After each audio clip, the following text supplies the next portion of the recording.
సుధాకర్ రెడ్డి గారు నమస్తే సార్. నమస్తే అండి శ్రీకాంత్ గారు. సార్ మనం ఒక్కోసారి గాలిపటం ఎగరేస్తూ ఉంటాం సార్. ఫస్ట్లో చాలా కష్టపడతాం అనమాట. చాలా కష్టపడి ఎగరేసినాక ఇంకొద్ది వెళ్ళినాక మంచి హైట్లోకి వెళ్తూ ఉంటుంది గాలిపటం. అదే భలే వెళ్తుంది భలే వెళ్తుంది అనుకుంటాం. ఆ వెళ్తున్నప్పుడు అనుకుని ఏం చేస్తారంటే ఒక్కొక్కళ్ళు పక్కన గాలిపటాలతో కూడా పోటీ పడి లేకపోతే పక్కన వాటిని కనెక్ట్ చేసి ఇంకా పైకి ఎగరేద్దామని చూస్తుంటారు. సో అలా తెలుగుదేశం కూడా ఏంటంటే తెలుగుదేశానికి నిజంగా చాలా మంచి గ్రాఫ్ వచ్చింది. చాలా బాగా వెళ్తా ఉంది అనమాట తెలుగుదేశం. ఎక్కడ చూసుకున్నా సరే ఇప్పుడు ప్రభుత్వం ఇంకా తెలుగుదేశమే ఫామ్ చేస్తుంది, చంద్రబాబు గారే ముఖ్యమంత్రి అన్నది ప్రజలందరూ కూడా నిర్ధారణకు వచ్చేసారు. సో అలాంటి టైంలో బాగా ఎగురుతున్న గాలిపటం లాంటి తెలుగుదేశం వెళ్ళి ముళ్ళ కంపను అడ్డుకోపోతుంది. అది ఎవరు అనుకుంటున్నారు? బీజేపీ. సో బీజేపీ లాంటి ముళ్ళ కంప దగ్గరికి ఇప్పుడు తెలుగుదేశం వెళ్తుంది. ఆ వెళ్ళటం వల్ల తెలుగుదేశానికి తీర నష్టం ఏమైనా జరుగుతుందేమో అనిపిస్తుంది సార్. ఎందుకంటున్నానంటే మనకి వైఎస్ షర్మిల గారు కనుక ఆమె సభలు చూసుకున్నా, ఆమె సభలకు వచ్చే ఆదరణ చూసుకున్నా ఎందుకు వస్తుంది సార్? నిన్న మొన్నటి దాకా షర్మిలకి ఏం ఆదరణ లేదు, కాంగ్రెస్కి ఏం ఆదరణ లేదు. అలాంటి కాంగ్రెస్కి అలాంటి షర్మిల గారికి ఈరోజు ప్రజలు అంత ఆదరణ ఎందుకు వస్తుంది? వాళ్ళు తీసుకున్న స్టాండ్ ఒకటే ఒకటి. ఒకటి యాంటీ జగను, యాంటీ బీజేపీ.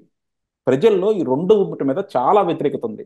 దాన్ని కరెక్ట్ క్యాచ్ చేసుకొని అందరికి అర్థమయ్యేలా చెప్తా ఉందన్నమాట. దానివల్ల షర్మిల గారికి మంచి ఆదరణ వచ్చింది, కాంగ్రెస్ పార్టీకి కూడా ఆదరణ వచ్చింది. ఇవన్నీ చూస్తూ ఉంటే ఎలా ఉందంటే సార్, రేపు పొద్దున ఎక్కడో తెలుగుదేశానికి ఒక 20 నుంచి 30 సీట్లలో షర్మిల గారు బొక్క పెడతారేమో అనిపిస్తుంది అనమాట. ఎందుకంటే బీజేపీతో కనుక అంటగాగితే ఇప్పుడు ముస్లిమ్స్ కానీ మైనారిటీస్ కానీ అందరూ కూడా జగన్మోహన్ రెడ్డి మీద వ్యతిరేకతగా ఉన్నారు. వాళ్ళు తెలుగుదేశానికి వచ్చేవాళ్ళు. ఏ రోజైతే బీజేపీతో పొత్తు పెట్టుకుంటున్నారో, ఎప్పుడైతే బీజేపీ మీద మీరు సాఫ్ట్గా వెళ్తున్నారో వాళ్ళందరికీ ఇంకా దిక్కు లేదు. సో ఇప్పుడు కాంగ్రెస్ కూడా వాళ్ళకి స్ట్రాంగ్గా వాయిస్ అవుట్ చేస్తుంది కాబట్టి వీళ్ళంతా కాంగ్రెస్కి మద్దతు తెలిపితే డెఫినెట్గా తెలుగుదేశానికి మాత్రం కొంచెం 20 నుంచి 30 సీట్లలో కొంచెం తేడా ఏమైనా జరుగుతుందేమో అనిపిస్తుంది. ఏమంటారు సార్ మీరు?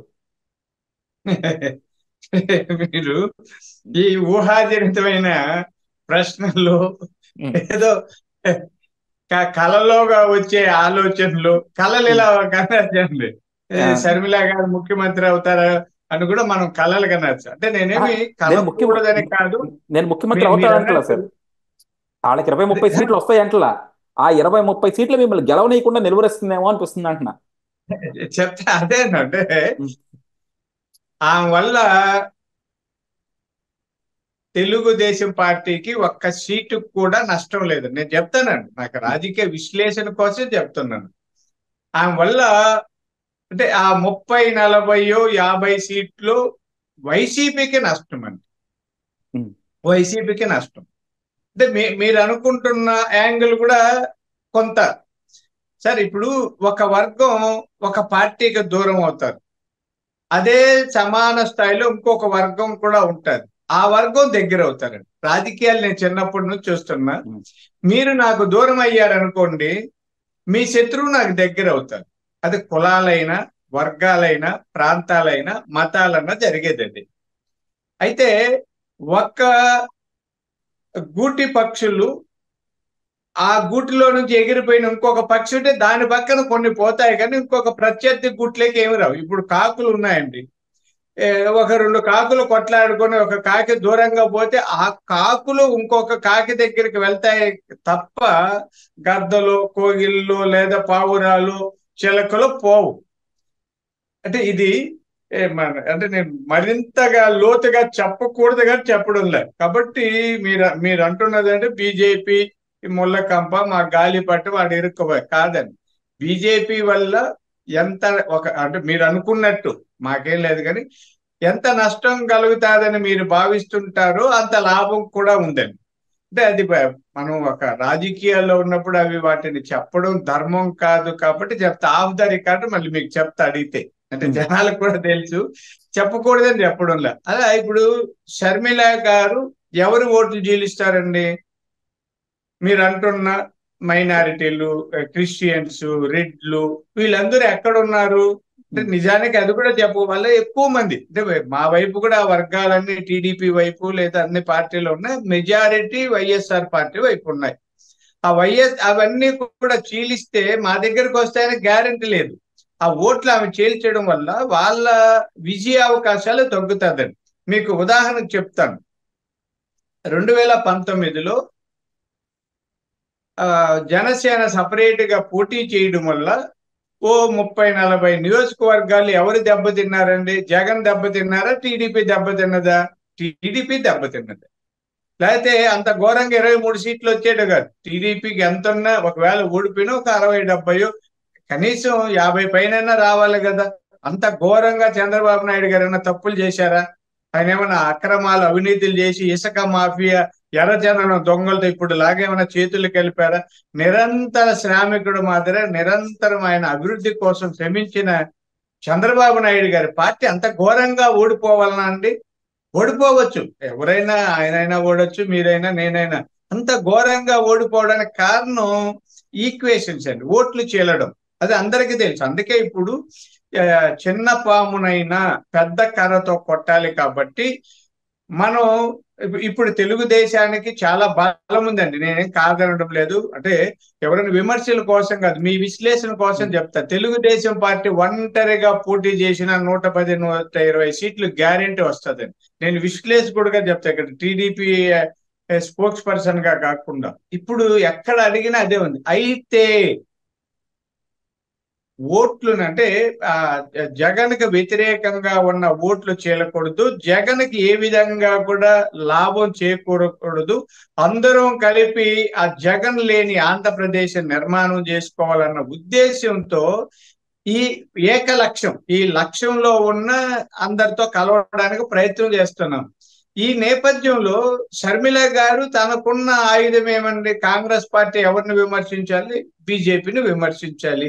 విమర్శించకపోతే ఆమె కాంగ్రెస్ పిసిసి ప్రెసిడెంట్ ఎందుకండి? కాబట్టి చాలా ఘాటుగా విమర్శిస్తారు. అది ఆమెకి అడ్వాంటేజ్, ఆమెకి మంచి అవకాశం. అలాగే జగన్మోహన్ రెడ్డి గారిని చెల్లెలుగా విమర్శిస్తుంటే అందరూ స్వీకరిస్తున్నారు. నిజమే కదా అని.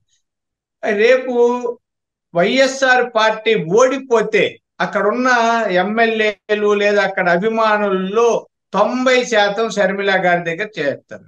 వచ్చే ఎన్నికల్లో 2029 ఎన్నికల్లో తెలుగుదేశం పార్టీకి ప్రత్యర్థి పార్టీ కాంగ్రెస్ పార్టీగా ఎస్టాబ్లిష్ అయిన ఆశ్చర్యం లేదని. ఇంతకు ముందు అయితే కాంగ్రెస్ తెలుగుదేశం ఎట్లయితే 83 నుంచి దాదాపు 2009 వరకు ఇక్కడ ఆంధ్రప్రదేశ్ లో ఎవరికండి కాంగ్రెస్ తెలుగుదేశం మధ్యలోనే పోటీ ఉండేది.